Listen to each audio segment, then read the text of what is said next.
Hola, buenas tardes a todos y a todas los que nos acompañan por la transmisión de YouTube en el canal de Semana de Feminismos. En este momento comenzamos con la segunda charla de nuestro tercer día, eh, titulada La infausta masculinidad en el relato kubrickiano. Y para conducir esta charla nos acompañan dos grandes especialistas. El maestro René Rodríguez Botello, profesor de cine del el Tecnológico de Monterrey, Campus Monterrey, y la profesora Paulina Millán, profesora de Humanidades del TEC Campus Monterrey. Así que los dejamos en muy buenas manos. Así que, y las preguntas que vayan guardando, hacia el final las vamos a contestar y las dejan en el chat de YouTube. Adelante. Gracias, Grace.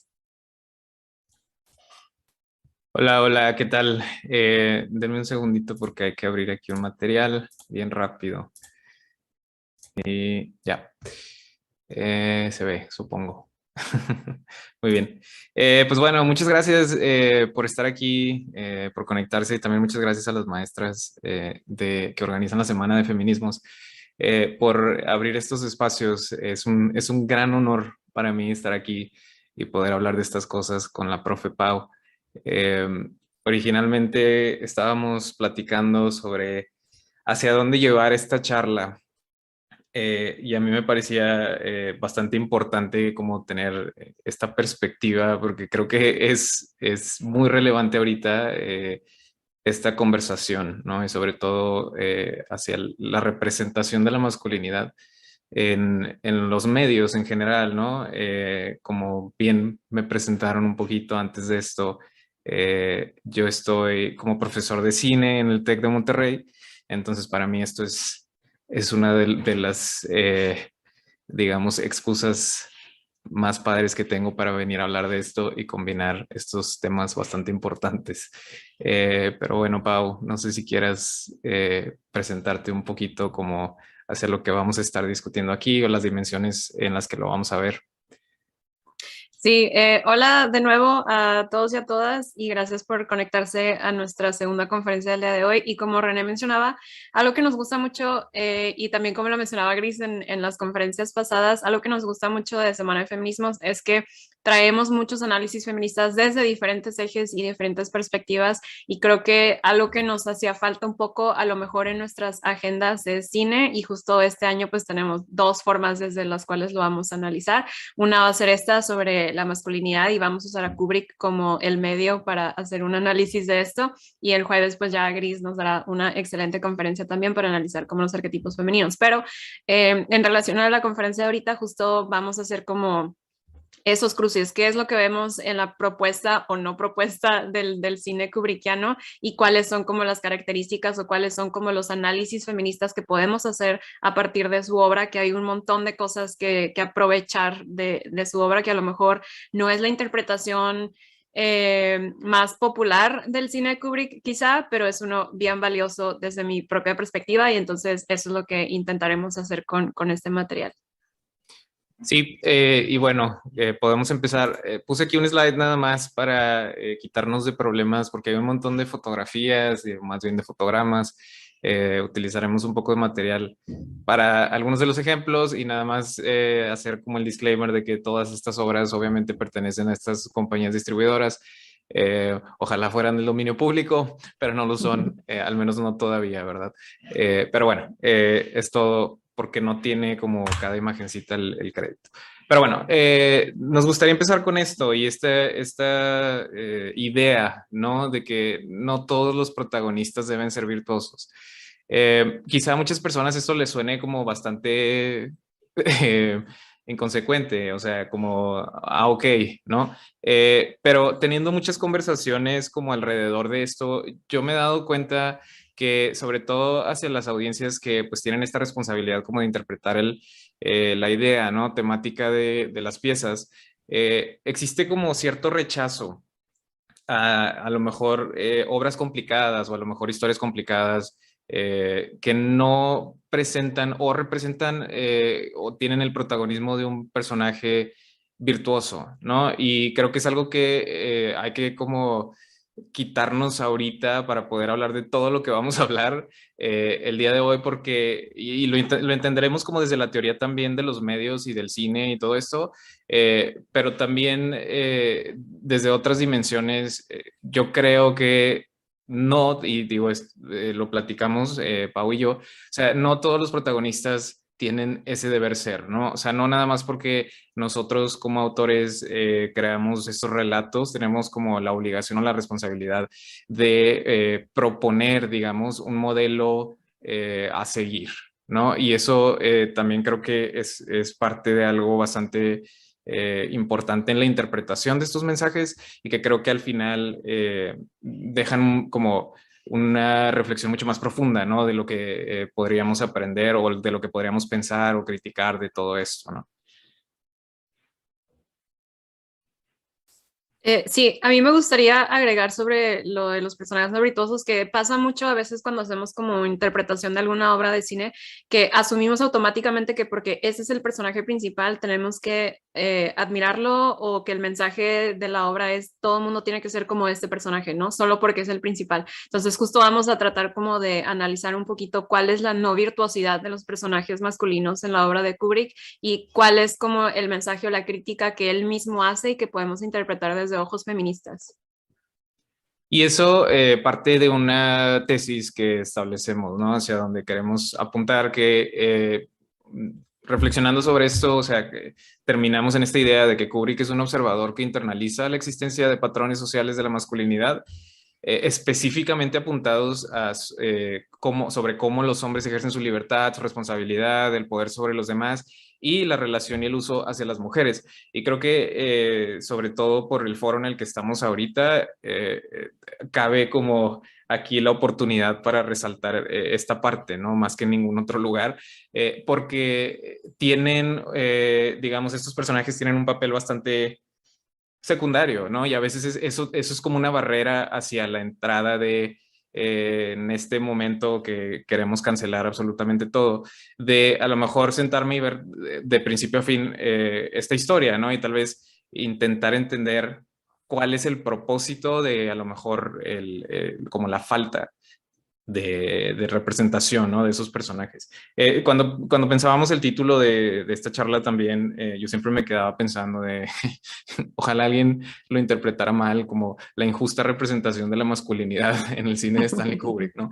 Pero no, porque algo que con lo que a mí sí me gustaría abrir como esta discusión, ya que vamos a centrarnos en Kubrick, y bueno, a lo mejor aquí hay muchas personas que no tienen ni idea de qué estamos hablando cuando decimos Kubrick, que se me haría raro, pero está bien, no pasa nada.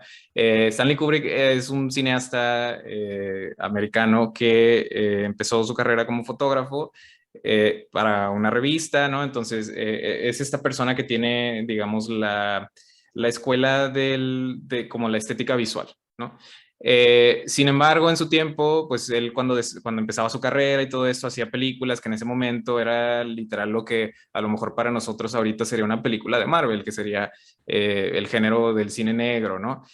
Sin embargo, si se van y ven como las películas del inicio de su carrera, aunque son bastante normales, o sea, es algo también que da un poco de paz, ¿no? Ver que Kubrick empezó su carrera como un mortal y no son muy buenas. Se nota como ese punto de vista o esa inquietud que él tiene, ¿no? Y yo mucho de lo que platicaba con Pau es que yo siento que Kubrick y su, digamos, crítica hacia lo que vamos a hablar hoy es bastante inconsciente, pero está ahí en todo, o sea, en cada segundo de lo que dice, cada segundo de lo que hace y pone en pantalla, lo vive al máximo, ¿no? Y entonces, es por eso que también es como un poco complicado interpretarlo, porque por cada como idea o cada ejemplo que podemos dar, también a lo mejor hay un ejemplo que se opone un poco a eso, ¿no? Pero queremos rescatar lo que creemos que es bastante, no quiero decir propositivo porque no lo es, pero lo que es bastante valioso, ¿no? Para la interpretación de estos roles, de cómo también escribimos y esto es lo último que quiero decir antes de arrancar, también viéndolo desde el día de hoy, o sea, qué límites nos hemos puesto también como a la representación de estos personajes a lo mejor al día de hoy y por qué a lo mejor eso nos inhibe un poco, ¿no? O nos cierra, ¿no? Un poco. Ok, entonces, esta pregunta como detonadora es un punto como a discutir, ¿no? ¿Es cada personaje en la pantalla un modelo a seguir? Esto se cuelga un poco de lo que dijimos hace ratito, ¿no? Que es, pues, depende de cómo lo veamos, ¿no? Y yo creo que esta es una concepción errónea que tenemos porque estamos entrenados a interpretar, creo, todo lo que vemos como una fábula, como una lección moral, como esto es educación de valores, ¿no? Y se nos quita y no me quiero meter mucho a las cosas del mercado y esas cosas que son de otra charla, ¿verdad? Pero la persecución del entretenimiento, vaya, se nos quita la responsabilidad y el ejercicio de lo intelectual, ¿no? De la reflexión intelectual sobre lo que estamos viendo en la pantalla, del pensamiento crítico. Y entonces se nos da todo como súper digerido y masticado para que simplemente sea entretenido y que al final todo el mundo tenga la misma idea sobre lo que vimos. Entonces está súper simplificado y se reduce. Y algo que Kubrick hacía en su carrera y que siempre que estudiamos a Kubrick nos hace muy raro decirlo ahorita y es un crimen, pero el hombre era un cineasta de estudio. Y esto lo que quiere decir es que, o sea, ahorita una persona como él, trabajando en un estudio como mainstream, ¿no? Digamos, o sea, él hacía películas para MGM, él hacía películas para Fox, ¿no? Y estas eran las películas que salían en el cine, como que la gente, las audiencias de todas clases y que todo mundo podía pagar un boleto al cine, podía acceder a ver, ¿no? Y esto se ha transformado bastante. Y entonces, como desmitificar también el autor independiente o esto del cine autorial como esta cosa de la clase alta y de simplemente si no lo entiendes es porque no eres suficientemente inteligente, creo que habla mucho también por ejemplo, nuestros hábitos que ahorita hacemos como de cómo lo que nos gusta ver, supuestamente a nosotros nos gusta y es una supuesta elección libre de lo que vemos, ¿no? Y que por eso el mercado responde y produce. Y entonces el pensar que Kubrick era un cineasta de estudio, imagínense lo que representa eso en el contexto de la producción como audiovisual o de cine en ese momento, ¿no? O sea, que este tipo de películas y mensajes pudieran ser posibles de ser producidas con las cantidades de dinero y de talento y de distribución, las redes internacionales de distribución que había, y que este era el cine que se hacía, que salía en cualquier cine, en cualquier esquina, El ¿no? Marvel de su época. Sí, y el Marvel de su época en el sentido de la distribución, ¿no? Y no tanto a lo mejor como del discurso, pero es eso. O sea, y entonces imagínense, o sea, si es cada personaje en la pantalla un modelo a seguir, una pregunta que nos estamos haciendo ahorita y que a lo mejor mucha gente dice, pues obviamente no, o sea, ¿no? Pero a lo mejor mucha gente, y lo digo porque obviamente no quiero generalizar, pero cuando he tenido charlas con alumnas, alumnos, con personas de la audiencia en general, que dicen, a mí no me gusta esa película porque el protagonista o la protagonista son como no virtuosos o son viciosos o como que no se trata de nada y al final es simplemente como pura perversión o groserías, ¿no? Eh, ¿Qué representa eso también para nuestra habilidad como de reflejarnos socialmente en la pantalla? O sea, ¿qué quiere decir eso con lo que nos incomoda, con lo que queremos ver, ¿no? Y cuál es la utilidad del arte también como ese instrumento, digamos, de revolución o de cambio, ¿no? De denuncia también, ¿no? Bueno, entonces, era un poco por ahí. El slide que sigue tiene unas imágenes bastante impactantes, pero que creo que es lo que todo mundo relaciona, ¿no? Cuando pensamos sobre todo en Kubrick, nos vamos como a dos películas específicas, todo el mundo dice, ah, sí, Stanley Kubrick, sí, The Shining, ah, sí, Stanley Kubrick, sí, La Naranja Mecánica, ¿no? Ahorita retomaremos a lo mejor un poco esta cuestión de la naranja mecánica porque es bastante interesante, ¿no? Pero, o sea, no es fácil, ¿no? Estamos viendo esta imagen del personaje de la naranja mecánica y la otra escena, ¿no? Donde vemos literal, o sea, esto creo yo que ahorita yo no puedo entrar a una sala de cine y ver esto, ¿verdad? Creo que o sea, y a lo mejor no nos preguntamos por qué, ¿no? Y la cosa aquí es, ¿cuál es el punto de hacer esto? O sea, realmente, ¿cuál es el punto de fotografiar esto y llevarlo a una pantalla? Y aquí es donde a lo mejor nos vamos a entender un poquito más como sociedad y como audiencia y como personas que interpretan mensajes y obras artísticas, ¿no? Es bastante ofensivo esto y verlo como en este tamaño. Imagínense verlo y lo digo por las personas que nunca han tenido la oportunidad de ver estas películas en la pantalla grande. O sea, imagínense ver esto en una pantalla gigante, ¿verdad? Es bastante imponente y es incómodo. Pero entonces, no quiero decir con eso que Stanley Kubrick es la primera persona que se atreve a hacer estas cosas en la historia, ni mucho menos. Simplemente es un comentario hacia cómo han cambiado los tiempos en el que en ese momento, y obviamente, ¿no? Lo entendemos por qué, pero cómo dentro de ese sistema tal vez existía como esta persona que quería como prender fuego algunas de estas estructuras y el problema, siento yo, donde podemos problematizar como la obra de Stanley Kubrick, a lo mejor ahorita, es que, bueno, para mí yo creo que sí hay como estas pautas, pero es que a lo mejor no son tan obvias, ¿no? Estas pautas de hacia dónde podemos interpretar esto. Y que entonces parece que todo esto es como en plan de destructivo y caótico y como simplemente por molestar, ¿no? Y como por ofender. Y a eso como queremos llegar, ¿no? Como que a lo mejor hay algo más allá de eso en todas estas representaciones, sobre todo de la masculinidad.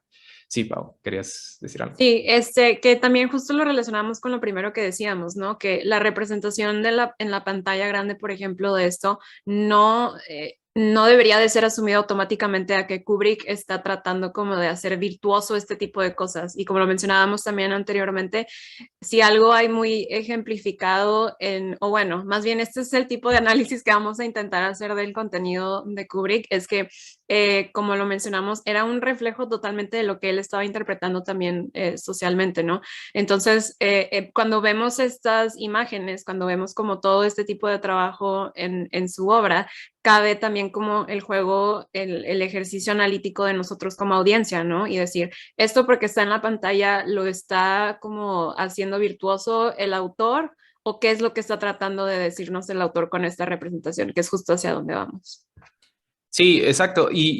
O sea, y justo es como quitarnos de la idea que simplemente porque tenemos como la plataforma para decir un mensaje, tenemos que hacer un mensaje como específicamente como se espera, ¿no? Que es esta cuestión de a lo mejor si analizamos, y esto se entiende en el contexto de la obra, yo creo que ya completa, ¿no? Esto es algo que yo he intentado como discutir mucho, quiero decir como dialogar sobre esto, que yo sinceramente, y lo admito aquí en este espacio, yo creo que realmente, o sea, la obra de Stanley Kubrick, él no sabe, tal vez, o él no lo supo, o porque no lo podía articular en ese momento, es sobre la masculinidad. O sea, realmente no hay una sola película de Stanley Kubrick. Obviamente entendemos que por el contexto social también es parte de, obviamente, pero que no, que el protagonista no sea un hombre y quiero ir un poco más allá. eh, Casi todas de estas son tragedias, son películas, son historias trágicas y son hombres horribles. O sea, todos los protagonistas son hombres horribles y eso nos hace pensar en, bueno, ¿y cuál es el punto? ¿O qué quería hacer con esto? Se me hace que con la slide que sigue se van a ofender más personas que con esta, pero no es el punto y nada más. Lo que queremos decir con esto es que creo que nos hemos acostumbrado bastante y se nos ha reducido todo mensaje a que todo es esto. Es como siempre hay buenos, siempre hay malos, y entonces los buenos siempre son los que cuentan la historia, ¿no? Y los malos siempre son contra los que nos comparamos y nos medimos, y entonces siempre, aunque sacrificamos cosas en el camino, queremos tener la esperanza de que el bien gana, ¿no? Y eso ha estado ahí desde siempre, ¿verdad? Esto está ahí desde siempre. Es una cuestión como completamente moral, ¿no? También de lo que se nos presenta. Y que a lo mejor son mensajes, y uso un ejemplo pues de la historia del cine. Cuando en los 70 existe este como movimiento bastante famoso, ¿no? De los directores boomers, que ahorita ya nadie quiere. Estoy hablando de Martin Scorsese, de Coppola, ¿no? O sea, en ese momento, estas eran las primeras personas que tenían el privilegio de haber ido a la universidad a estudiar una carrera en cine, entonces tenían todo el contexto global del cine. O sea, antes de eso, las personas que trabajaban en la industria cinematográfica eran técnicos, eran personas de oficio y se trataba como tal, y yo creo que así es y así debería de ser, ¿no? Los que se lo llevaron al punto de los rockstars fueron precisamente esa generación, porque llegaron con otras herramientas, ¿no? Y entonces esta generación lo estudia en la academia y lo ven desde los puntos también del cine europeo, del cine asiático. Con el cine asiático quiero incluir también, por ejemplo, las películas que se hacían en la India, o sea, y tienen esta admiración como por salirse un poco como del sistema romántico del estudio hollywoodense, ¿no? Y entonces en los 70 empiezan a salir un montón de películas súper personales, y aquí también Kubrick es donde crece más, que no estaban como muy filtradas por los ojos de los ejecutivos de los estudios. Pero todas estas películas, si se dan cuenta, o sea, la obra de Scorsese y la obra de Coppola, o sea, no son películas fáciles de ver, no son películas, bueno, a lo mejor sí son Divertidas. entretenidas, pero no son, exacto, no son divertidas, ¿no? No es algo como que simplemente existe para eso. Y por eso ahorita Scorsese también es el target de este comentario que se hace como hacia Marvel, que no está, me quiero aclarar que no está mal.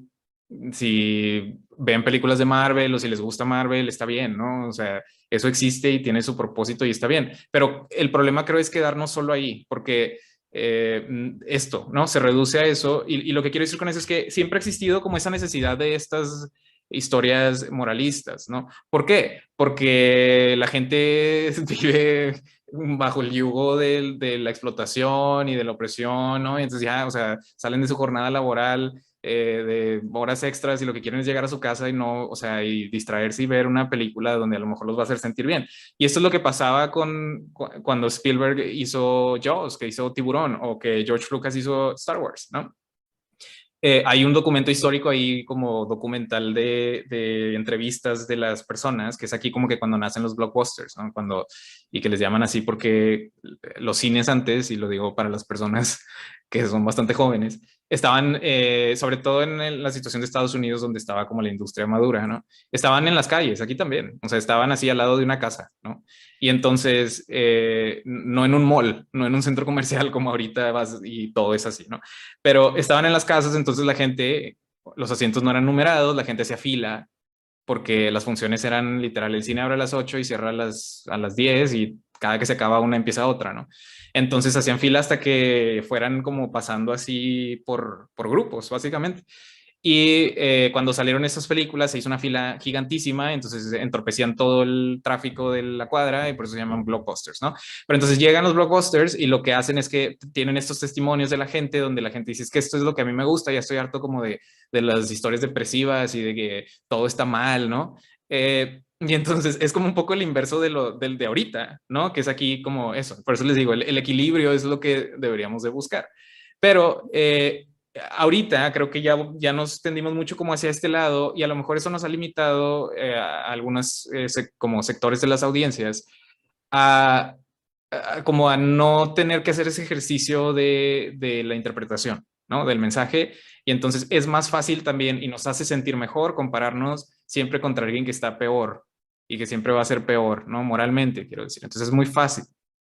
Bueno, el cine de Kubrick es complicado de ver porque se aleja totalmente de eso y simplemente todo, todo está mal, ¿no?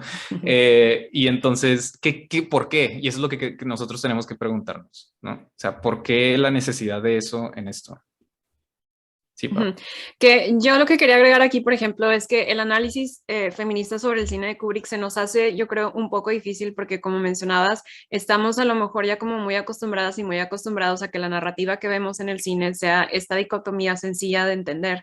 Estos son los buenos y estos son los malos. Entonces, cuando en el cine de Kubrick vamos a ver una masculinidad horrible, trágica, que no aporta absolutamente nada, a veces nos podemos ir con la interpretación de que, es que este autor lo está tratando como de enaltecer, cuando en realidad, como le dijimos hace rato, Kubrick lo que estaba haciendo, como tú dijiste, a lo mejor inconscientemente, era un retrato súper crudo y real de la masculinidad en el patriarcado, ¿no? Y entonces a veces, como audiencia, quizá no tenemos como no que no tengamos la capacidad, pero a lo mejor no podemos hacer ese análisis porque queremos ver una historia donde el bien gane y donde están los buenos y donde están los malos. Y creo que, como lo vamos a explicar ahorita con las películas en particular de Kubrick, va a ser muy difícil de entender eso en su obra. Entonces, por eso poníamos como el ejemplo de Marvel, porque yo sí a lo mejor me voy a atrever un poquito más y lo voy a denunciar en el sentido de Marvel a mí, por ejemplo, y las películas en general de este universo son súper moralistas y nos queda súper claro que al final el bien gana y estas personas son muy virtuosas. Entonces, no hay mucho como ejercicio analítico para poder tratar de desenredar una narrativa que nos van a presentar historias más complejas y donde quizá nos está proponiendo como una realidad social completamente trágica y horrible, como lo va a ser la masculinidad y el patriarcado reflejado en el cine de Kubrick, pero sí. Sí, y que incluso, o sea, en ejemplos como estos, o sea, Marvel a veces trata a sus llamados antihéroes y siempre hay alguien peor que ellos, ¿no? Entonces, es lo mismo. O sea, aunque tengan fallas estos personajes, siempre hay alguien que tiene más fallas y que es malo y que es más malo, ¿no? Y entonces siempre existe como ese espacio de la redención y cae en lo mismo, ¿no? Pero bueno, entonces quiero irme bien rápido con esto porque es un poco el contexto como de los medios hacia la interpretación de esto y, o sea, lo voy a ver mucho como desde la parte audiovisual porque yo sé que las narrativas existen en un montón de medios. Aquí me voy a concentrar en esto que es lo que vamos a hablar hoy. Y obviamente, ¿qué es una narrativa audiovisual? Para mí, aparte de cómo hacer esta cuestión existencial, ¿no? Esta pregunta existencial de por qué y qué es, lo que quiero como llegar es que toda narrativa, obviamente que es un relato, ¿no? Tiene una posición autorial y creo que es lo más importante de ver ahorita. Es decir, alguien lo está contando, ¿no? O sea, se dice mucho de que una narrativa es súper reducido así a lo más burdo, es alguien contándole a alguien algo que pasó, ¿no? Pero en este sentido, lo que quiero resaltar es que siempre hay una intención detrás de esa narrativa y detrás de ese mensaje. O sea, hay una autora, hay un autor que está controlando la narrativa y el diálogo, ¿no? Y que dice, así pasaron las cosas y vamos a elegir qué resaltar y qué omitir de ese relato para engrandecer la idea que queremos comunicar. Bueno, eso mismo hacemos en el cine en todos los sentidos, ¿no? Y obviamente, vamos a esto, necesitamos la unidad más básica del drama, o sea, todas las historias, incluidas las de Kubrick, hay una por ahí que ahorita vamos a mencionar que a lo mejor medio se escapa, pero al final lo podemos interpretar igual. Tienen un personaje, estos personajes tienen deseos, tienen motivaciones, quieren algo, porque sin esto no pueden emprender, digamos, un arco, ¿no? Que al final es el corazón del relato, es un arco narrativo, es algo que empieza y termina en algún lugar. Para esto y para hacerlo realmente dramático, ¿no? Necesitamos obstáculos o necesitamos puntos antagónicos o que se enfrenten a la resistencia, porque si simplemente yo tengo un relato donde suceden cosas y una persona quiere hacer algo y simplemente lo consigue en un segundo, no hay nada que contar, ¿no? O sea, no hay nada como, ¿cuál es el punto de esto? Si realmente no se compara con el contexto, ¿sí? Entonces, por eso necesitamos estos tres elementos todo el tiempo y estas historias lo tienen, ¿no? Entonces, toda narrativa es conducida realmente por la idea temática de la voz autorial. Lo que quiero decir con esto es que es lo que dije hace ratito también, que les digo, o sea, estamos intentando comunicar algo, ¿no? Al final de esto es comunicación, o sea, estamos intentando llevar un mensaje de un emisor a un receptor, a una receptora, de una emisora a una receptora, ¿no? Entonces, toda narrativa es conducida realmente como por una idea que nosotros queremos decir. Y en eso, queremos cuestionarnos qué es esto, o sea, qué es una idea temática, o sea, qué es realmente lo que yo quiero decir, porque en un relato tal vez, como lo expresamos en palabras, es más fácil identificarlo, ¿no? La cosa del cine realmente es que la idea temática existe en el subtexto, gran parte de la historia, o sea, son todas las palabras que no se dicen, ¿verdad?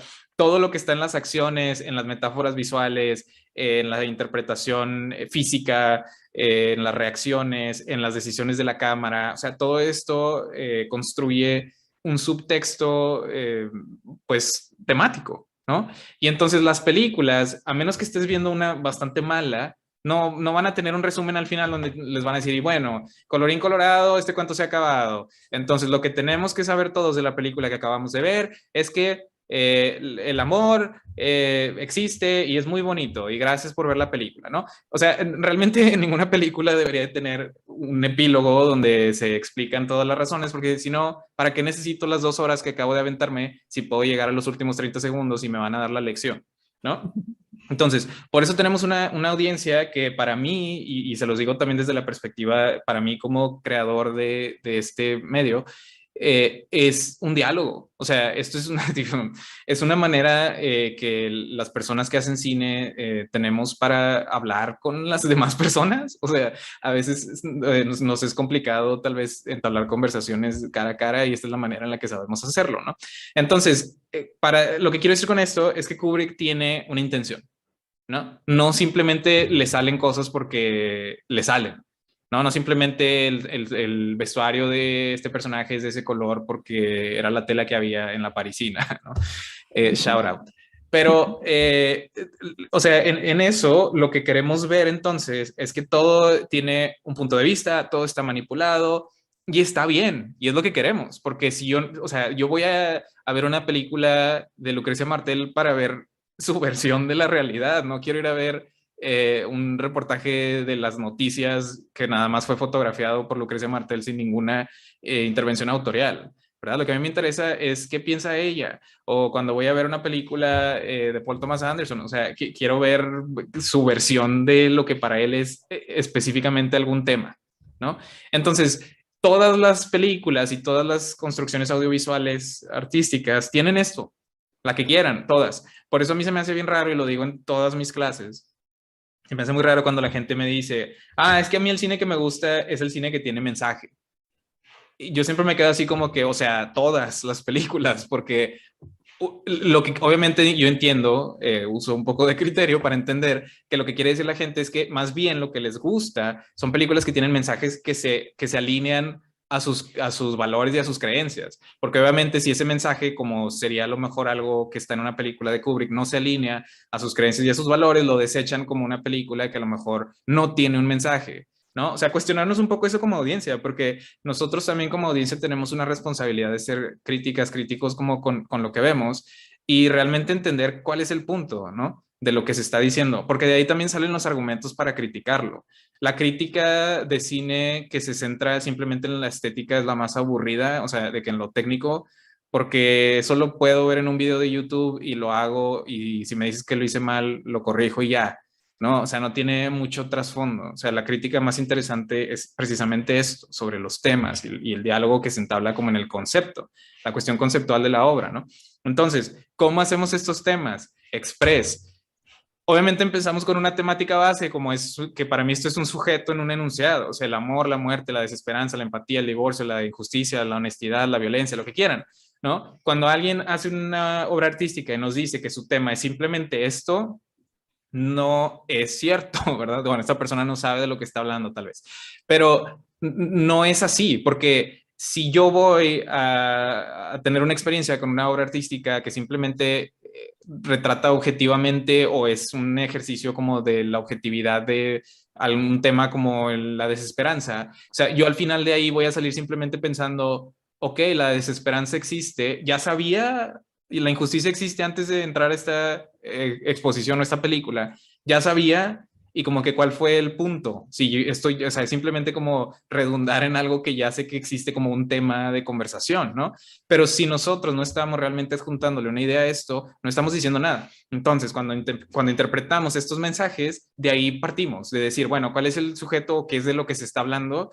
¿Sí? Y lo más importante es qué voy yo a decir sobre eso cuando estoy haciendo lo que estoy haciendo. Si yo no tengo nada que decir, no tengo nada que hacer haciendo esto.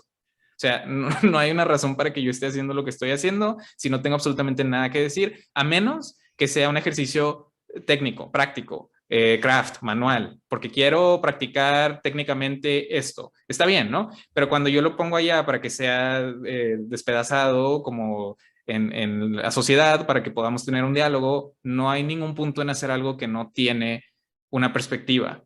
Entonces, podemos transformar esto como una idea temática. ¿sí? Y a lo mejor decimos, ah, bueno, ya no mi obra, mi película ya no es sobre el amor. Bueno, sí es, porque es de que en general ese es el sujeto que vamos a tratar, ¿no? Pero yo le estoy dando una idea a eso. Y entonces yo puedo tener una película, porque piensen esto, yo puedo hacer una película que sea sobre el amor y cómo el amor pasional es de que es súper romántico y hermoso y dejar todo por la pareja es lo ideal porque es la única manera de estar juntos y estar felices. O sea, yo puedo hacer eso, pero también puedo hacer una película con los mismos 2 o 3 o 4 personas o lo que sea, quiero decir, de talento en pantalla, personajes, que sea lo contrario y que sea el amor pasional es una construcción social tóxica. O sea, yo puedo decir lo que sea porque lo que estamos haciendo es realmente construir un mensaje, ¿sí? Espero haberme explicado con esto. No es suficiente simplemente incluir cosas que tienen que ver con el amor, porque eso es no como intelectualizar el concepto que estamos poniendo allá afuera y que yo creo, sinceramente, lo digo públicamente, esa es la responsabilidad del artista y la artista, como es eso, o sea, realmente tener ese mensaje, expresarlo y, o sea, tenemos esa responsabilidad de decir estas cosas, ¿no? Entonces, tenemos un relato, una narrativa, sí, que tiene una idea central temática y generalmente la podemos agrupar en esto que es bastante binario y obviamente existen construcciones complejas de esto que no son tan fáciles como, ah, todo es comedia y todo es tragedia. Pero en general creo que esto es una herramienta que a nosotros nos puede servir bastante. Y aquí es donde lo decimos de esta manera. Nos puede servir mucho para interpretar las intenciones de la persona que hace la obra. Entonces, por ejemplo, les voy a poner un ejemplo. Si Kubrick hiciera esta película y al final premiara, estoy hablando de, no sé, a lo mejor La Naranja Mecánica, ¿no? Si Kubrick hiciera La Naranja Mecánica y al final premiara a Alex en esa historia, bueno, estaríamos hablando de una cosa completamente distinta, ¿no?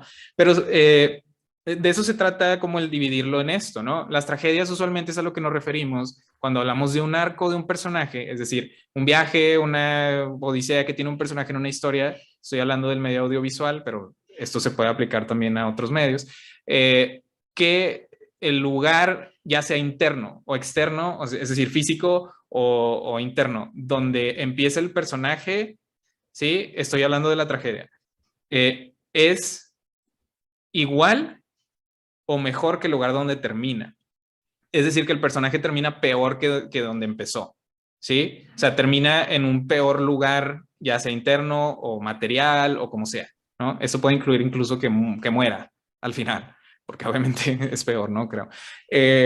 Bueno, no sé, depende. Entonces, esto es como este arco trágico, ¿no? El arco cómico que podemos tener es el arco donde los personajes y su arco, digamos, principal mejoran. O sea, empezamos abajo, terminamos arriba, ¿no? Esto de la comedia no tiene nada que ver con la concepción de la comedia que tenemos como género narrativo, tal vez, o bueno, lo voy a decir como cinematográfico, ¿no? Las comedias no necesariamente son chistosas, ¿no? En este sentido que les estoy explicando ahorita. En los arcos dramáticos. Y las tragedias pueden ser chistosas, o sea, hay tragedias que son muy chistosas, como Barry Lyndon, de lo que vamos a hablar ahorita, ¿no? Bueno, entonces ya, esto es todo. Una comedia entonces termina mejor que donde empieza, una tragedia termina peor que donde empieza, ¿verdad? Si esto lo aplicamos al relato kubrickiano, nos damos cuenta que el protagonista kubrickiano tiene estas características. Si quieres, ajá, Pau. Sí, nada más quería antes de pasar como ahora sí al análisis ya, que todo esto lo mencionaste porque necesitamos como las herramientas argumentativas para poder explicar cuál era el tema de Kubrick y por qué decimos que lo que creemos que dice Kubrick en sus narrativas, en sus personajes en general, en su obra, que por eso dimos como este paréntesis previo al protagonista. Pero sí, adelante, dale. Sí, y entonces, bueno, explicando un poco o entendiendo el protagonista kubrickiano, nos damos cuenta que es un personaje socializado por el patriarcado, que es un personaje que siempre está en búsqueda de poder y reconocimiento, que es un personaje que siempre está en abuso de sus libertades, que utiliza a las mujeres como medios y nunca como fines. O sea, las pocas películas donde hay personajes para mujeres en las películas de Kubrick simplemente son una herramienta o son un medio para que los hombres se enaltezcan o consigan los fines que a ellos les interesan y no necesariamente a ellas, ¿no? No hay muchas líneas de diálogo, ¿no? Siempre son la esposa, la hermana, la prostituta, o sea, pero el punto, eso es lo difícil, ¿no? O sea, como que si lo dejamos simplemente en lo superficial, a lo mejor ahí es donde nos aliena un poco. Decimos, no, es que esto es simplemente redundante y es lo mismo, ¿no? Bueno, ahorita hablaremos de eso. Este protagonista en sus relaciones con los otros hombres siempre las tiene basadas en las dinámicas de autoridad, control y competencia. Y un poco de como de lo que queremos decir con esto y que es algo que a mí, pues recientemente he caído en cuenta de esto, que yo siento que Kubrick a lo mejor no lo expresaba así y no necesariamente una cuestión política, aunque yo creo que sí era un anarquista realmente. Y entonces tiene un verdadero problema Stanley Kubrick con las figuras de autoridad en todas sus películas. Todos son incompetentes y es también una de estas características que tienen estos personajes masculinos, ¿no? Son individualistas, son egoístas, siempre están en la búsqueda de lo que les va a beneficiar simplemente como individuos y nunca como una sociedad o como un grupo, no ven por los demás, son malos padres, son malos hermanos, o sea, son malos en su trabajo, siempre es como lo peor, ¿no? Y tienen esta necesidad perpetua de validación, que una de mis películas favoritas de Kubrick también es una de esas más problemáticas. Eyes Wide Shut creo yo que lo vive al máximo, o sea, el personaje en esa película, de eso es la película, ¿no? Pero bueno, no sé si quieres comentar algo aquí, Pau. Sí, que prácticamente si podemos hacer como un resumen de cómo es el personaje masculino de Kubrick, es literalmente el prototipo de la masculinidad patriarcal. O sea, es un sujeto que está totalmente socializado por las expectativas que le socializa el patriarcado a los hombres. Entonces vamos a ver cómo esto en los diferentes personajes que ahorita vamos a presentar, cómo sus aspiraciones de vida y todo lo que como define la subjetividad de estos sujetos es sumamente patriarcal, o sea, en todos los sentidos, ¿no? Y como lo mencionan las demás características, y que si suena como algo actual, no es coincidencia, porque esto sigue siendo la socialización patriarcal en la masculinidad. Hay una cuestión como de búsqueda del poder todo el tiempo, como lo mencionabas ahorita, que hay una constante como necesidad de validación, de juego de poder con los otros, las mujeres son utilizadas para los fines que tienen los hombres, etcétera, ¿no? Entonces, justo como lo mencionábamos al principio, queremos como desmenuzar un poquito por qué Kubrick hacía como estas proyecciones, porque a lo mejor inconscientemente o no, nunca vamos a saber, pero estaba denunciando al sujeto del patriarcado y lo denuncia de una manera tan específica que todos estos personajes son el reflejo perfecto de la masculinidad patriarcal y estas, como los mencionamos, pues son algunas de esas características. Y que también creo yo que tienen como ese poder como de hacernos, o sea, bueno, y ahorita les contaré a lo mejor una experiencia personal que he tenido con estas películas, sobre todo cuando era más joven, pero creo que tienen ese poder como de incomodarnos bastante al punto en el que te cuestionas, oye, y no seré yo eso, ¿no? Entonces, eso lo digo porque yo creo sinceramente que muchas de estas características eran parte de la concepción individual como de la identidad de Kubrick hacia sí mismo. O sea, yo siento que él también identificaba estas características en su manera de socializar y en cómo era él, ¿no? Y mucho se habla también de que era un controlador, que era súper obsesivo, que a todo mundo utilizaba. Se los digo como también desde la perspectiva, quiero decir, para las películas, ¿no? Se los digo desde la perspectiva como de la producción de cine también. Mucho del trabajo de los directores y directoras en el cine es respetar pues el talento de cada posición, ¿no? Todo el mundo, todas las personas son artistas en una cuestión de estas, ¿no? A veces tenemos la concepción errónea de que solo la persona que está en dirección lo es. No, eso está mal. Todo el mundo tiene un talento increíble y cada quien es mejor en eso que los demás y las demás en lo que hacen específicamente, ¿no? Bueno, se habla mucho de que Kubrick nunca dejaba que las actrices y los actores realmente tomaran decisiones ni nada, entonces que él les decía, mira, di esto, hazlo así, ponte así y ya, y 20,000 veces hasta que yo diga que está perfecto, ¿no? Entonces, yo creo que mucho de esto también viene de su propia experiencia de que, oye, yo siento como que estas cosas también tal vez me representan un poco, ¿no? Es lo que de ahí viene, ¿no? Y bueno, pasando ahora sí como al análisis más de cerca, obviamente estas tres películas son las tres películas que más lo representan, ¿verdad? Todo mundo, yo creo, todas las personas que están aquí porque les interesa esto, supongo que las han visto o al menos saben que la naranja mecánica es sobre la naranja mecánica, o saben de qué es, me refiero, ¿no? The Shining, saben de qué es, saben sobre qué es Eyes Wide Shut. Bueno, estas son las tres películas más fáciles como de ver eso. Y si realmente quieren empezar a entender como la representación masculina en la obra de Kubrick, yo les diría, empiecen por aquí. ¿Sí? Y la versión Hollywood que les doy es, obviamente The Shining va a ser lo más fácil de ver primero, una vez que ya sabes más o menos cómo está The Shining, obviamente La Naranja Mecánica y luego Eyes Wide Shut.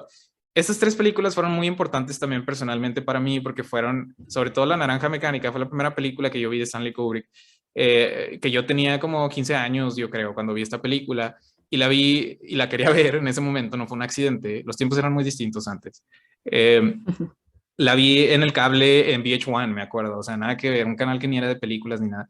Se me hacía muy raro que pasaran esta película y yo tenía razones personales por las cuales quería verla, entre las que estaban que había leído la novela y me llamaba mucho la atención porque se me hacía bastante ofensiva. Y obviamente cuando tienes 15 años, 16 años, te crees un edgelord, crees que tienes la opinión más escandalosa, ¿no? Y entonces estas cosas sientes que van como en esa misma vibra, ¿no?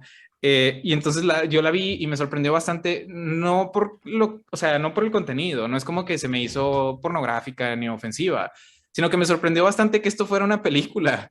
O sea, me sorprendió mucho que esto se pudiera hacer en una película, ¿no? Y era, digo, no me resultó traumatizante ni nada, y me hizo cuestionarme muchas de estas cosas. Aquí fue donde yo realmente empecé a ver eso en el cine representado como que, oye, pero ¿por qué este personaje nunca se redime? O sea, de que ¿por qué no es bueno, no? Y entonces aquí empiezas como a ver esto, ¿no? Y obviamente La Naranja Mecánica está, hay un documental que sacaron hace poquito en HBO de cómo intentaron estrenar esta película en un festival en España y cómo toda la máquina de censura, obviamente, en la dictadura estaba como contra eso. Pero sirve muy bien para ver cómo esa cápsula del tiempo en cómo era antes esta película era, o sea, como un acto terrorista, o sea, esto era de que todo el mundo le tenía miedo, sentían que si pasaban esto, todos se iban a hacer súper libertinas, iban a terminar en un riot en la calle, destruyendo todo. O sea, realmente se le tenía miedo al poder discursivo de una película como estas, porque se sabía el contenido de la novela, ¿no? Y Kubrick lo lleva a un punto donde, no me voy a meter mucho en el plot, pero pues este es un personaje que es un violador, que es adicto, que, o sea, es terrible, tiene esta como fascinación por la ultraviolencia, asalta a todo el mundo en la calle, tiene una banda de pandilleros, compiten con otras bandas para ver quiénes son peores, o sea, las demás, todos los hombres en esta sociedad son violadores, son violentos, ¿no? O sea, cualquier parecido con la realidad no es mera coincidencia.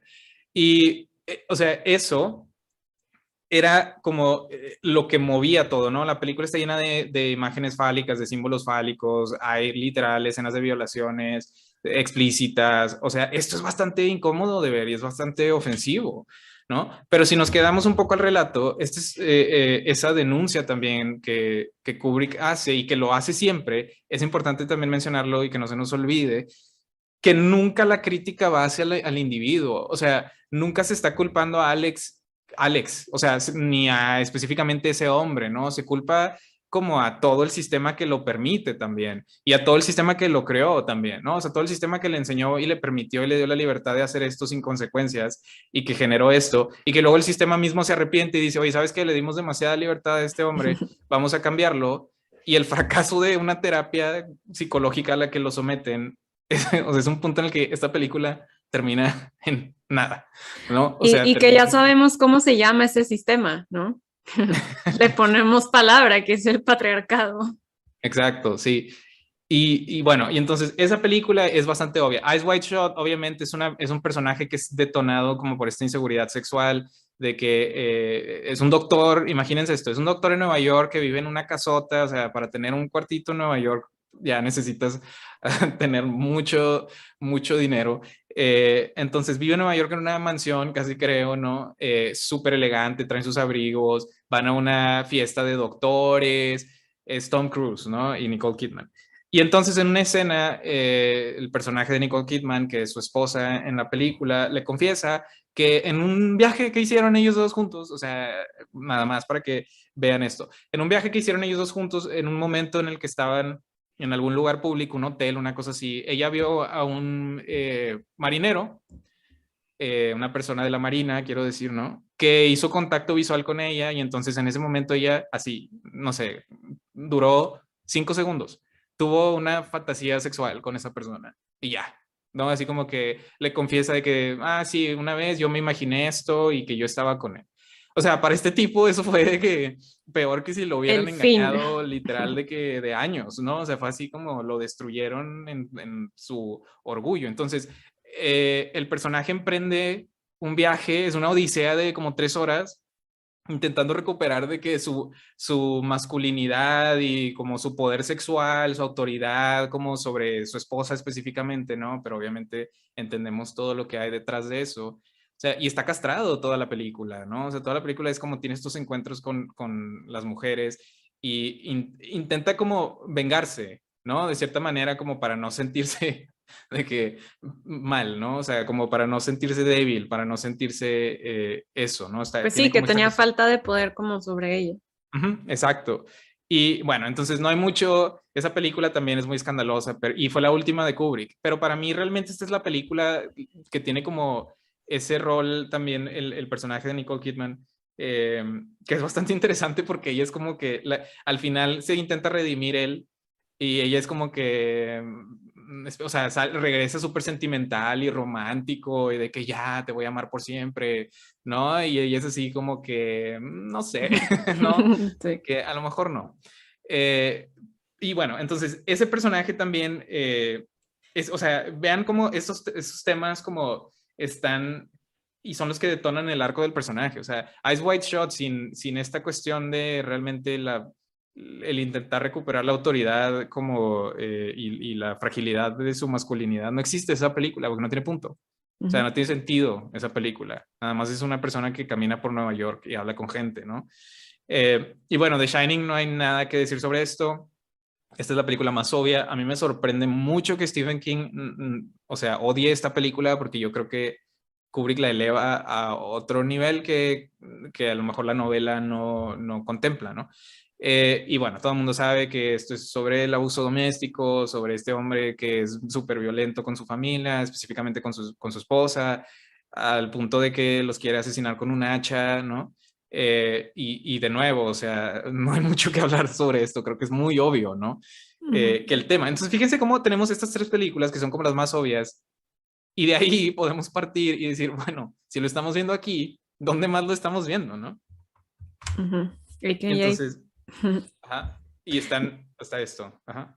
Así que justo era hacia lo que quería pasar, ¿no? Que de todos este pequeño nada más como descripción que hemos hecho de solo estos 3 personajes en la obra de Kubrick, algo que queríamos mencionar justo con la reflexión de los sistemas es que justo algo que se ha dicho mucho también desde la perspectiva feminista es que el hombre, como el hombre hegemónico de la masculinidad o la masculinidad hegemónica en el patriarcado o el hombre socializado hacia la violencia del patriarcado no es un monstruo. Y justo véanlo cómo lo vamos a representar en diferentes ejemplos de personajes de Kubrick. No son monstruos, es un doctor, es un chavo, es un padre de familia y eso es el mismo tópico que analizamos en violencia en el feminismo, ¿no? Estos hombres no son monstruos, no son enfermos mentales, aunque quizá haya algún personaje que ya medio llega hacia allá, sino que son hombres completamente socializados por el sistema patriarcal, ¿no? Que es un reflejo que Kubrick logra como ejemplificar súper bien en su obra.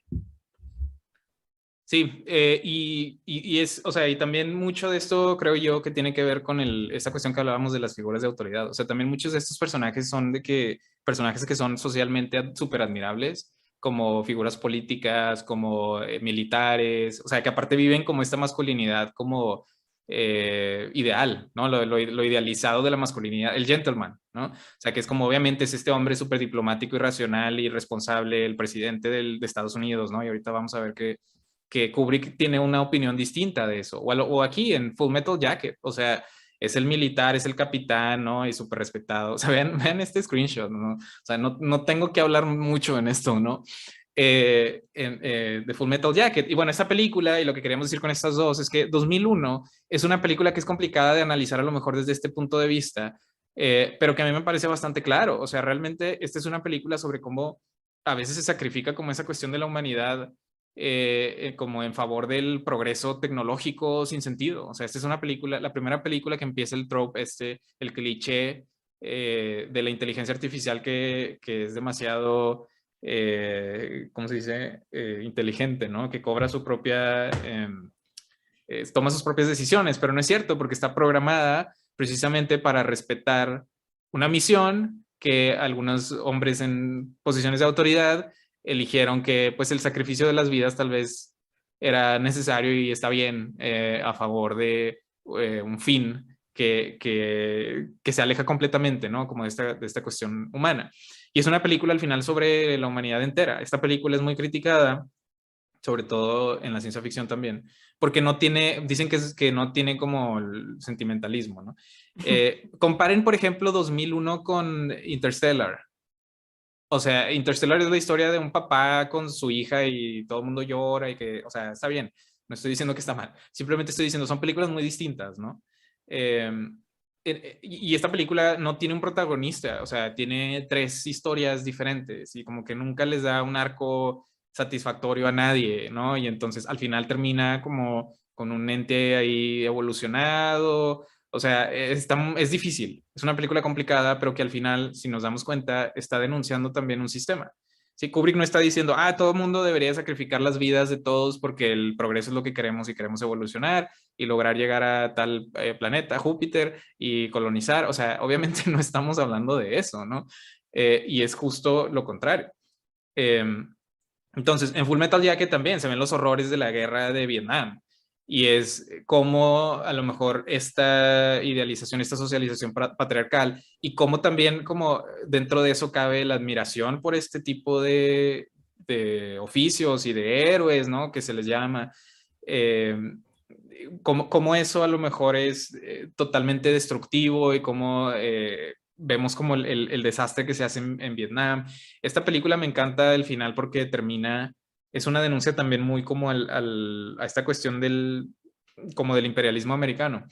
Termina con la canción del Club de Mickey Mouse, que estoy seguro que han escuchado en alguna vez, que ha existido desde siempre, ¿no? Esta súper famosa marcha del Club de Mickey Mouse. Y no sé si alguna vez han visto el intro de esa, seguro sus mamás, sus papás lo veían cuando eran infantes, pero es un intro donde salen todos como marchando, es como un marching band, y cantan esta canción. Bueno, es la última escena casi de Full Metal Jacket, es el batallón de los soldados americanos literal entrando a una ciudad toda destruida en llamas en Vietnam cantando esa canción, ¿no? El Club de Mickey Mouse.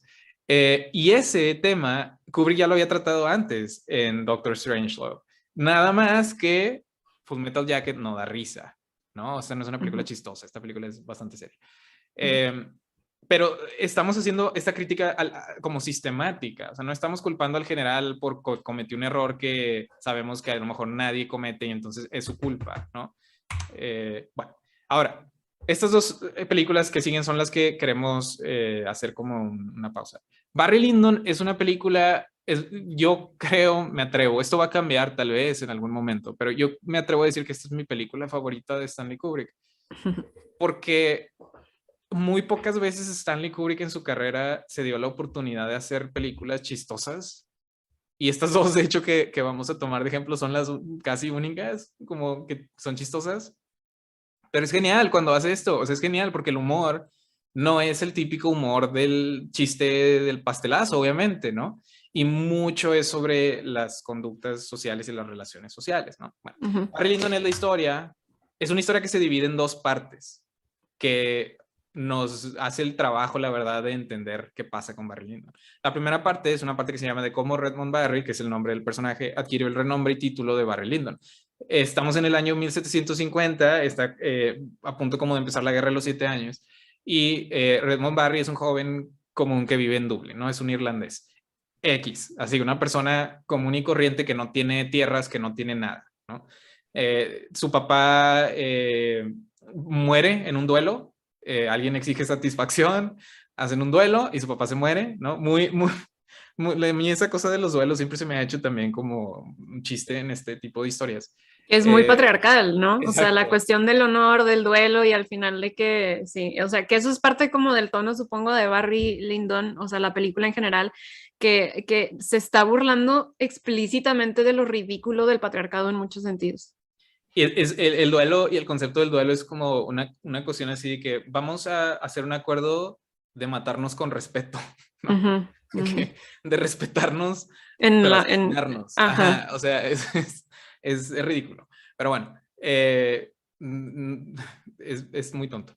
Entonces, esta es la historia de una persona muy común que quiere casarse, empezar con su prima al principio de la Patriarcado. película, Ujú. pero, ajá, exacto, y le juegan mal y lo exilian y ella se casa con otra persona y le quitan todo lo que a lo mejor él había podido tener derecho a, o sea, que no era mucho, ¿no? Estando huyendo de esta situación, se une al ejército británico en la Guerra de los 7 años.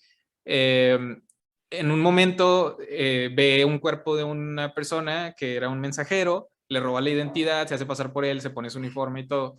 Se va, huye, pero luego lo descubren y lo sentencian a fusilamiento.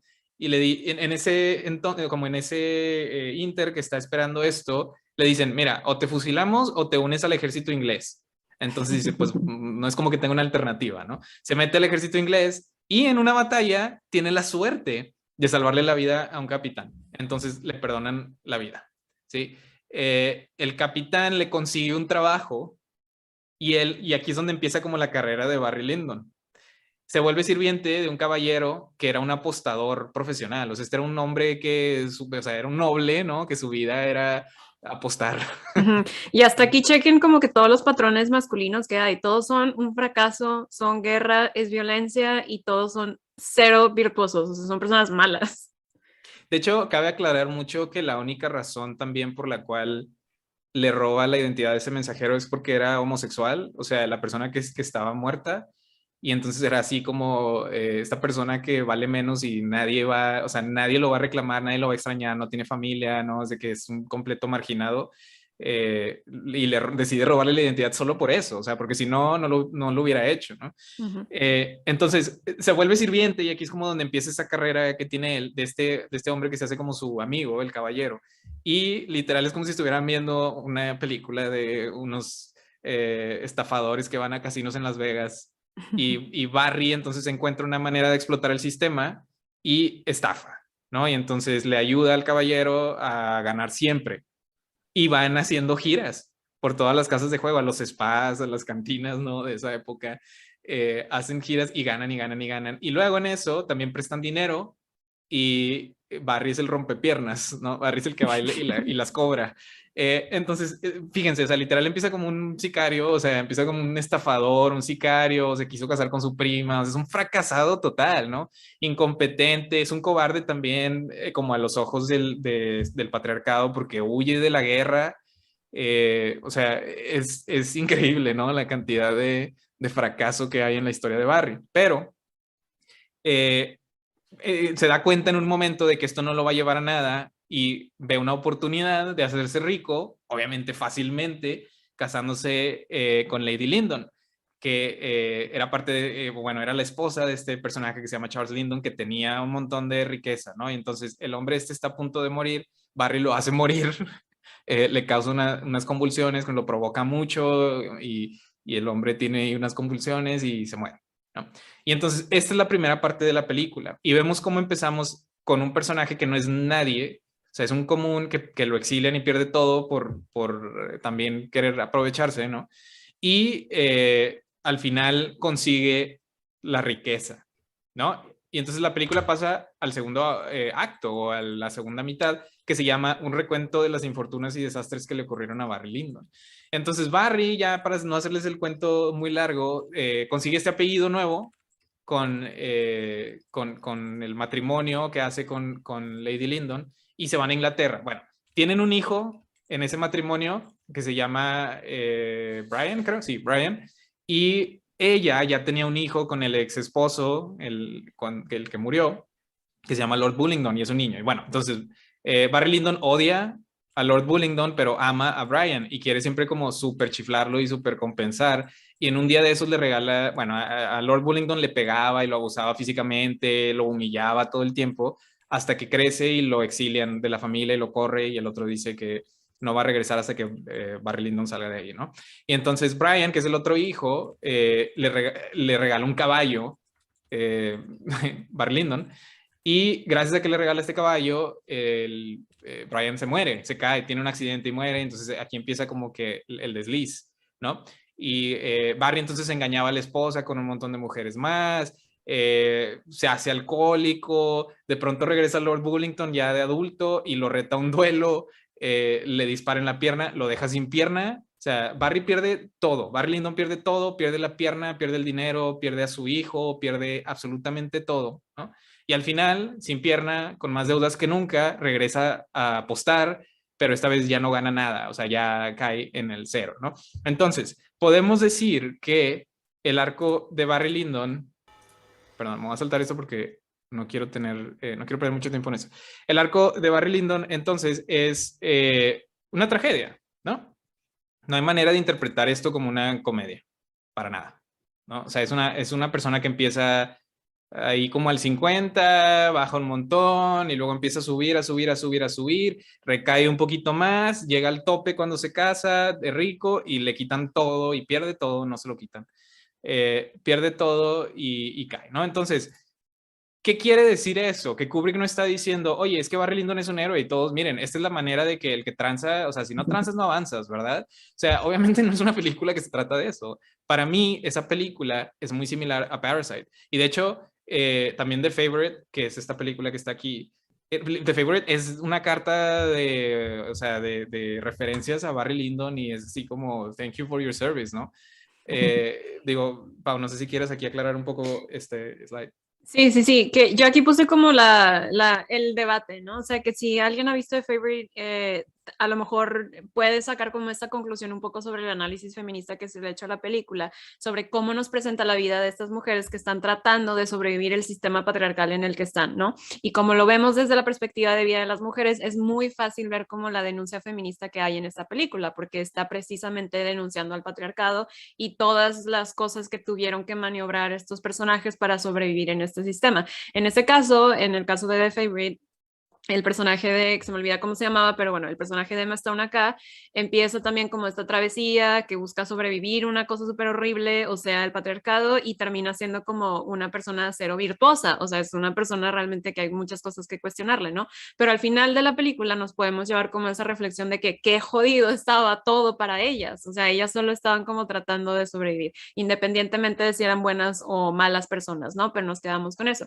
Y creo yo, en el mismo caso pasa con Barry Lyndon, excepto que no estamos viendo la experiencia de vida de una mujer en el patriarcado, sino la experiencia de vida de un hombre súper fracasado en el patriarcado, porque justo, como lo mencionábamos, vemos a esta persona que trata como de y que inclusive aspira a ser ese hombre hegemónico, ¿no? Y que por eso tiene como todo este viaje, porque él quiere ser renombrado, quiere validación, quiere dinero, etcétera, etcétera. Obviamente se va por las vías súper nada virtuosas, pero justo lo vemos como un sujeto del sistema, o sea, lo vemos como un sujeto patriarcal que ha sido completamente socializado por el patriarcado y que por lo tanto tiene esas aspiraciones patriarcales, ¿no? Entonces, si esa conclusión pudimos sacar de The Favorite, yo creo que en Barry Lyndon, para mí por lo menos, es exactamente la denuncia que está haciendo Kubrick, es de miren lo mal que está socialmente esto, ¿no? Que él lo haya explícitamente dicho como voy a denunciar al patriarcado, no, pero es él al reflejar como la sociedad, aunque haya sido como una película de época,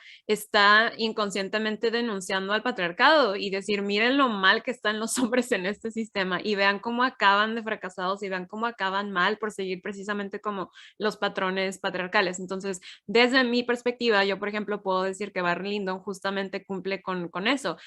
Hace un retrato social y en este retrato social, con lentes morados o con las gafas violetas, podemos saber que ese sistema que está criticando criticando y que está denunciando es el patriarcado, ¿no? Solo que a lo mejor no nos queda tan claro porque justo lo vemos desde el sujeto mismo del patriarcado, que en este caso pues es como este hombre fracasado que busca como la validación patriarcal misma.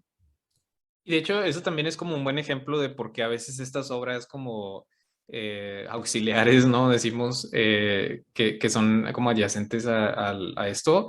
Es como el adendum, ¿no? De que, bueno, ahora está esto a otro y nos permiten también como interpretar la original, o no quiero decir que es una secuela ni nada, pero bueno, nos permiten interpretar la de Kubrick y, y entenderlo a lo mejor de otra manera, ¿no? Cuestionarnos por qué el juicio que se emite.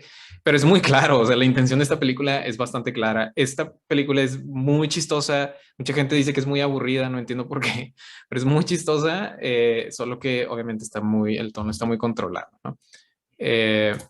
Ok, ya. Entonces, Doctor Strangelove es la otra película con la que queremos contrastar esto y llegar al punto, y lo único que quiero enseñarles de esto, aquí no es necesario hacer un resumen del plot porque es bastante simple. Lo único que quiero enseñarles de esto es, nada más vean cómo empieza esta película. O sea, también, digo, creo que, creo que no tengo que decir mucho, ¿verdad? Esta es una película muy relevante ahorita. Es una película sobre un general que toma una decisión por sus ganas, porque se le antojó. Por no decir otra palabra más referente Sí. al patriarcado. Toma una decisión de soltar una bomba en la Unión Soviética. Esto es en la Guerra Fría. De soltar una bomba en la Unión Soviética, una bomba de hidrógeno, y sin pedir permiso, sin la orden, sin nada, ¿no? Y casualmente se desconecta el equipo del avión y entonces no hay manera de pararlo. Entonces, como todo esto está pasando, todas las personas de la inteligencia militar y política en Estados Unidos se juntan en el War Room, ¿no?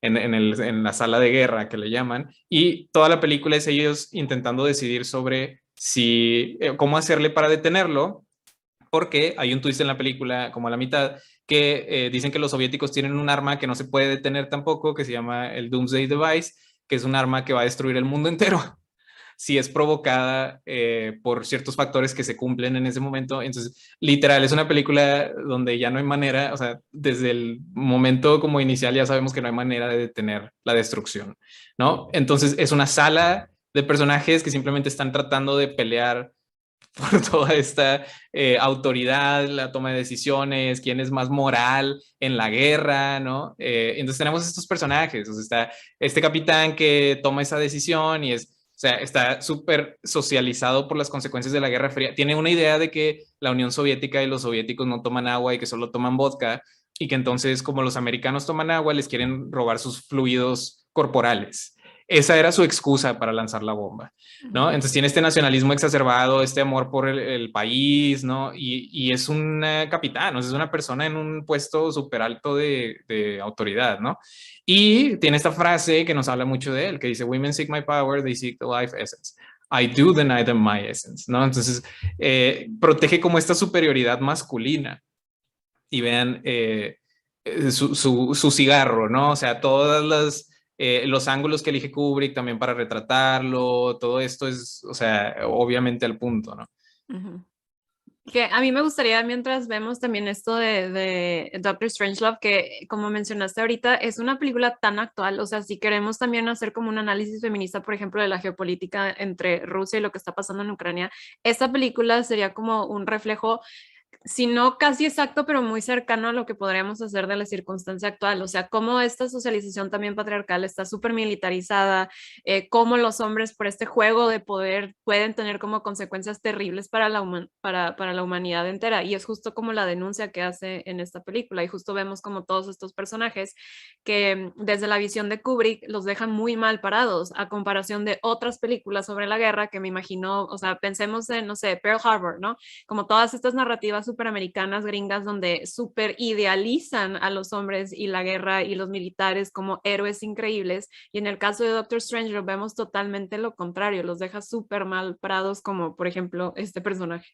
Sí, y Major King Kong, o sea, es justo el piloto del avión que tiene la bomba, ¿no? Entonces todo falla en un momento y el tipo decide subirse subirse a la bomba y caer con ella Montar la bomba. ajá, como todo un héroe americano, ¿no? Y como, o sea, este personaje es esto, ¿no? O sea, se antepone al héroe como un americano porque lo vive al máximo, o sea, tiene un sombrero de vaquero, habla con un acento sureño, o sea, Kubrick lo crea como esta caricatura de Paulo lo puso muy bien como del Capitán América, ¿no? O sea, y entonces se vuelve la antítesis del Capitán América, pero usando el mismo disfraz, básicamente. O sea, es lo contrario porque este tipo es súper incompetente, es muy ingenuo, o sea, es muy chistoso la caricatura que se hace de este personaje en la película.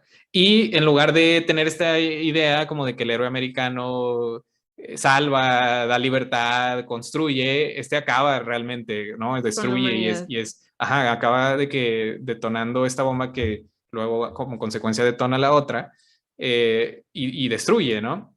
Y luego está este personaje que es como el más chistoso porque es el que está más impotente. O sea, este hombre tiene impotencia sexual, tiene una relación con la asistente con la que trabaja y entonces ella es como que le exige como compromiso y no, y entonces él es de que no, sí, te juro que me voy a casar contigo y no sé qué, le hablan, se hablan como en las juntas donde está ahí decidiendo sobre la guerra, ¿no? Y le cuelga y le dice, ahorita no, mi presidente me necesita. ¿No?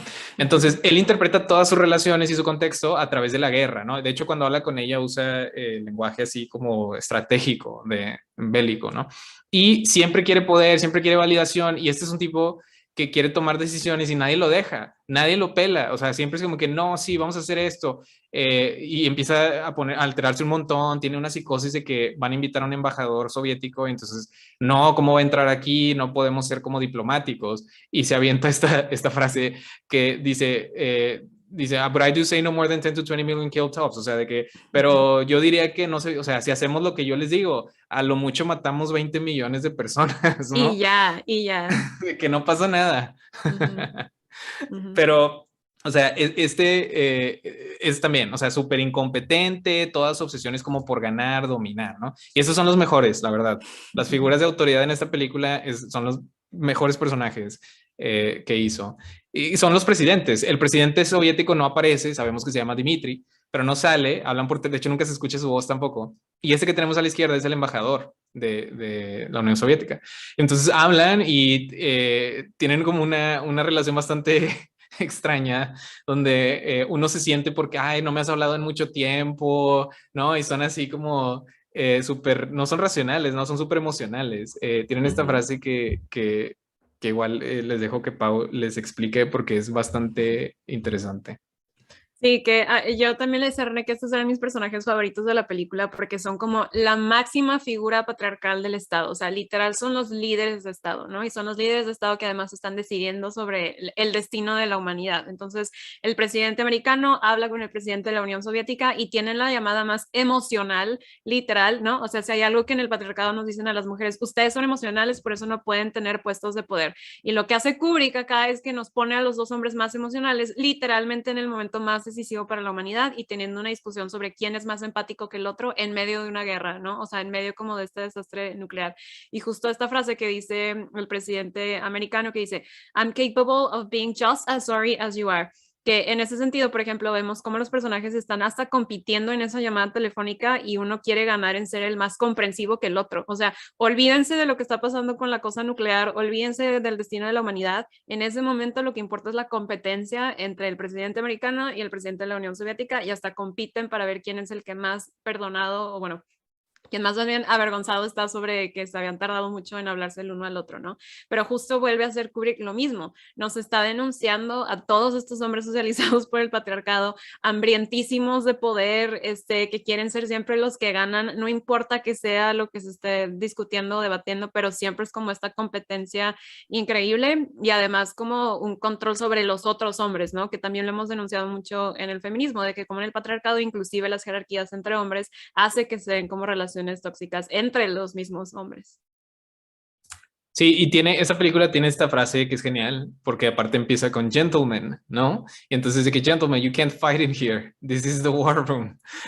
Es totalmente que absurdo, muy irónico, ¿no? Dices, o sea, nosotros como caballeros, obviamente, somos civilizados y tenemos respeto el uno por el otro, no podemos pelear porque estamos en el cuarto de guerra, ¿no? Y entonces pensar 2 segundos esa frase es muy ridículo, porque justo lo que están haciendo es la guerra, ¿no?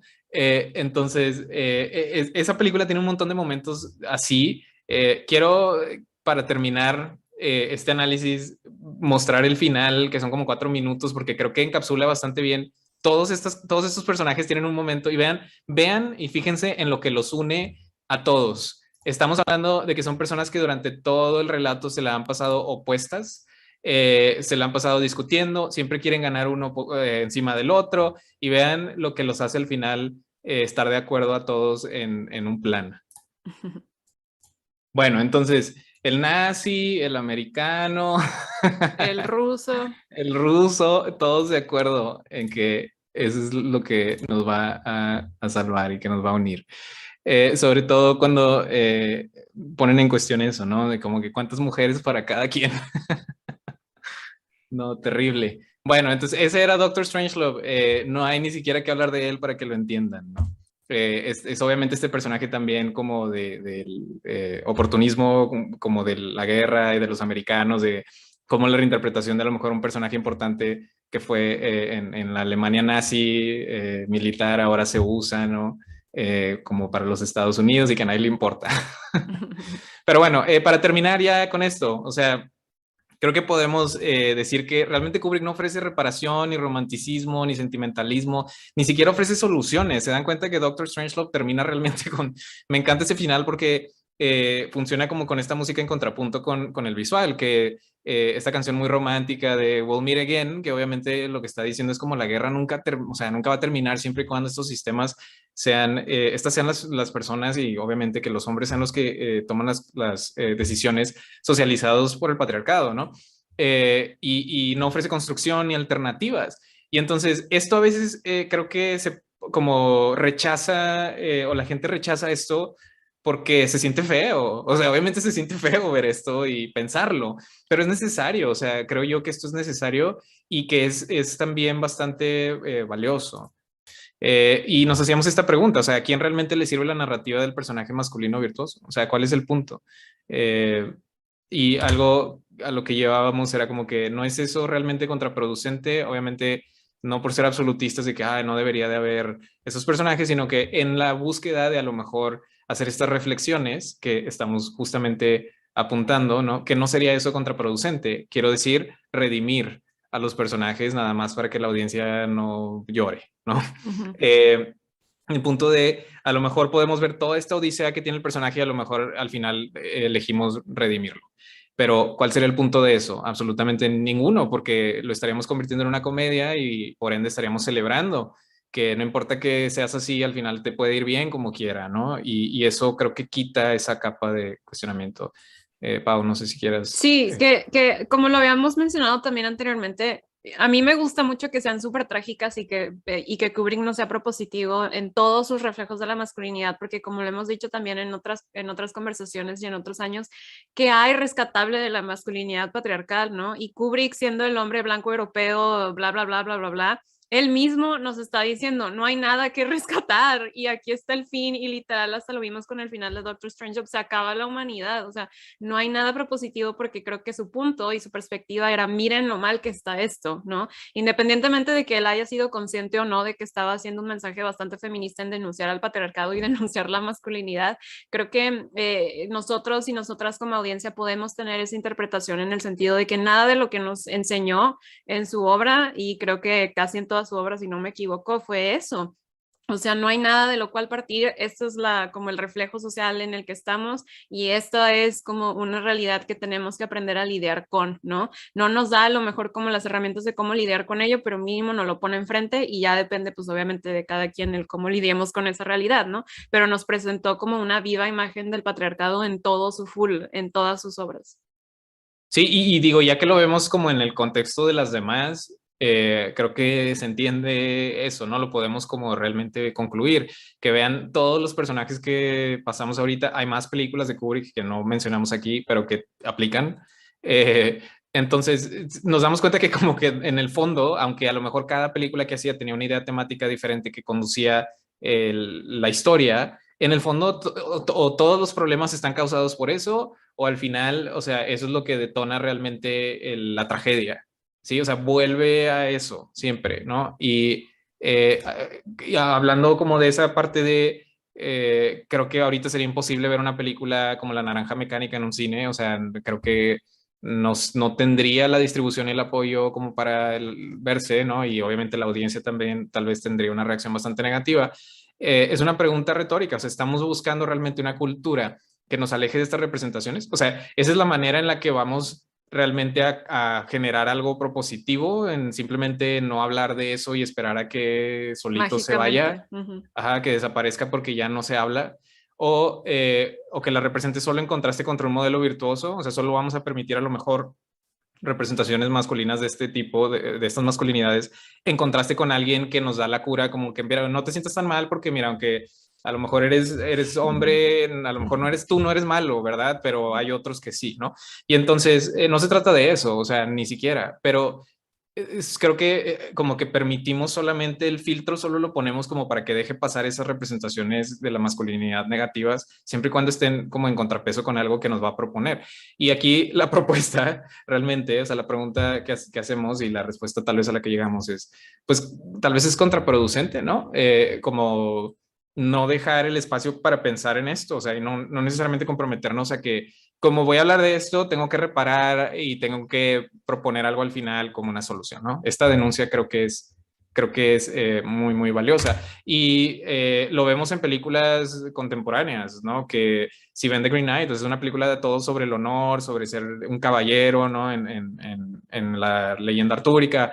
Y es un personaje bien trágico que al final lo redimen, pero lo redime bien porque sacrifica su vida por el honor, ¿no? Y entonces es como que, bueno, si vas a ser honorable, literal, la única manera de hacerlo es perdiendo la cabeza, ¿no? En Uncut Literalmente. Gems, ¿no? Sí, literalmente, ¿no? Perdiendo la cabeza. En Uncut Gems también, que abusa todo eso y el poder y la autoridad y al final los sacrificamos de esa misma manera. Creo yo que estos son estudios como bastante relevantes hacia eso, ¿no?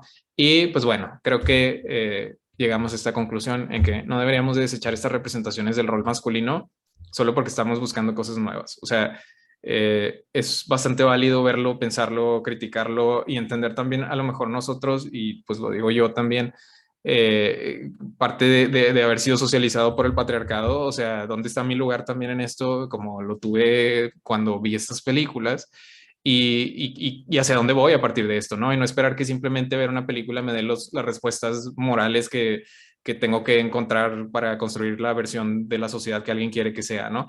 Entonces, es bastante relevante y entonces por eso creemos importante ver esto, entenderlo, ¿no? Y de qué se trata.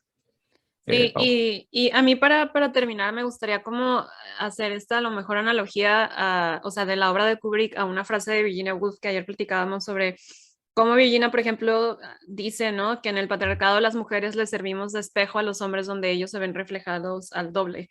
Y creo que el cine de Kubrick es el ejemplo perfecto de la frase de Virginia Woolf, porque literal, como lo vimos a lo largo de las explicaciones, ni siquiera hay mujeres presentes en las películas de Kubrick y cuando están presentes es el rol que nos da el patriarcado y justamente Kubrick hace una denuncia de vean la realidad y así es como está, ¿no? Y yo no sé qué ustedes van a hacer con eso, pero yo se los presento y aquí lo tienen enfrente, lidienlo, ¿no?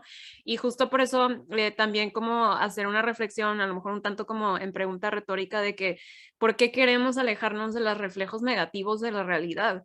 O sea, yo creo que los reflejos negativos son súper importantes porque cómo vamos a movernos a mejores cosas si ni siquiera sabemos que está mal. ¿Cómo podemos alejarnos o más bien cómo podemos empezar a construir mejores o nuevas formas y mejores formas de socialización no patriarcales y ni siquiera conocemos cómo son las socializaciones patriarcales, ¿no? Y creo que justo la obra de Kubrick va en contra como de todo este discurso muy contemporáneo de súper positivo y que todo tiene que ser bueno y virtuoso y alejémonos de los comentarios negativos. Y no, literal, Kubrick nos arrastra hasta el fondo y nos enseña que el patriarcado es totalmente anticivilizatorio, es grotesco y las películas son en ese sentido y nos hacen sentir esa incomodidad, ¿no? Porque el patriarcado es incómodo. Y si a través de una película de Kubrick podemos por lo menos y sobre todo como audiencia masculina, pueden sentir un poquito de lo incómodo que es, ya es una ganancia reflexiva, ¿no? Pero sí, ayer le decía a René que hay una frase que para mí resume muy bien como la obra desde el análisis feminista de Kubrick, la famosa frase ya media choteada de Gramsci, ¿no? De que un mundo viejo está por morir y el mundo nuevo struggles para nacer. Ahora es el momento de los monstruos, y justo así yo veo el cine de Kubrick, de que el patriarcado está como medio muriendo y el nuevo mundo, que a lo mejor es diferente a le cuesta mucho trabajo salir, y este es el momento de los monstruos, y ahí están todos sus monstruos, son todos sus personajes masculinos. Muy bien. Y pues sí, es todo. Fin. Gracias. Muy bien, muchas gracias, René y Paulina. Bueno, se nos está acabando el tiempo, así que solamente aprovecharé para hacer un pequeño comentario, porque es muy interesante, ¿no?, lo que comentan de que no podemos comprometernos a decir que Kubrick tenía alguna propuesta en específico, ¿no?, de esto es el patriarcado y esto es la masculinidad, sino que es autoexplicativo, ¿no? Justo como comentaba René en varias ocasiones, ¿no? Como no tengo por qué explicar esta imagen porque ya es completamente fálica y ya se entiende, ¿no? O sea, hay algo ahí que es simbólico y ya incluso explicarlo nos llevaría al absurdo. Entonces, creo que al final sí pudiéramos ir por la línea de que Kubrick quizás no lo hizo de manera explícita, eso es completamente cierto, y ahí es donde viene el ejercicio también, lo que explicaba René, lo que explicabas, Pau, del pensamiento crítico, ¿no? O sea, no me lo van a decir como con moraleja, ¿no? Pero si yo lo abstraigo, de ahí puede venir la reflexión. Pero al final del día, sí es un director que elige, ¿no?, esos textos en los que se va a basar, porque muchas de esas películas precisamente vienen de novelas, ¿no? Entonces, quizás no hubo una intención explícita, ¿no?, pero por lo menos sí hubo un ejercicio de atrás, ¿no?, como este ojo que, pues evidentemente, ¿no?, como que selecciona, ¿no?, el ojo seleccionador, y que eventualmente se traduce como en el ojo cinematográfico, ¿no? Entonces, hay algo de eso. Y solo me gustaría terminar con esto, porque nos conecta muy bien para el día de mañana. También comentaban esto, no son sujetos monstruosos, que eso es algo que también se habla incluso en las noticias, ¿no?, de todos los días, ¿no? Son hijos sanos del patriarcado porque pues son esto y esto y esto, ¿no? No son monstruos, que en nuestra sociedad eso sirve como justificación. El día de mañana justamente vamos a ver cómo la idea monstruosa, también conectándolo con esta idea de Gramsci que comentas, Paulina, lo monstruoso sí recae en el caso de las mujeres, pero de otra manera, ¿no? Ahí lo vamos a ver cómo sí se vuelven sujetos monstruosos, pero porque recaen más bien en el tabú. Son víctimas heridas por el patriarcado, no hijas del patriarcado.